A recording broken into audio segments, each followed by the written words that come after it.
السلام علیکم ورحمت الله وبرکاته. د ټولو راغلو میلمنو نه یو جهان مننه. زمونږ د مجید د بچي عمران جان واده ده او په دې خوشحالي کې ټولو دوستانو موږ سره ګډون کړی ده.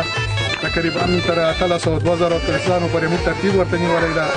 خدای دې وکړي چې دا مراسم په خوشحالۍ سره خلاص شي او تل دې خدای داسې خوشحالي راولي. او استازي طلایي راغلی ده، ټول پروګرام یې بس روان کړی ده له خیره سره. او تاسو نن ډیره مننه کوم چې موږ ته راغلي او دلته زموږ احوال اخلو. ډیره مهرباني.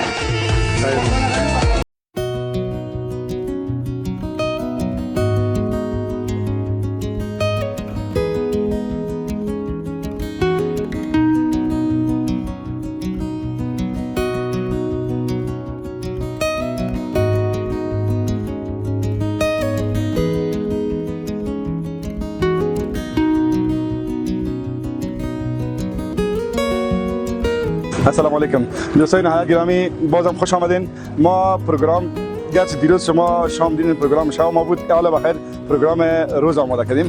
فقط یک 6 دقیقه روش داریم و یک 6 دقیقه قابلی داریم دیگه. یک دو دیگه قرمه است و همراه چپس و دیگه چیزاش بخیر آماده کردیم دیگه. دوستا فرینی و سالاد میوه دارم آمادگی دارم اینجا بخیر. ساعت هم است 1:15 بالا 10 بجه است. 11 بجه پروگرام نان ما بخیر شروع میشه. ما در خدمتتون هستیم همیشه. هر محفلی که داشته باشین فقط فرمایش از شماست، خدمت از ما با تمام امکانات.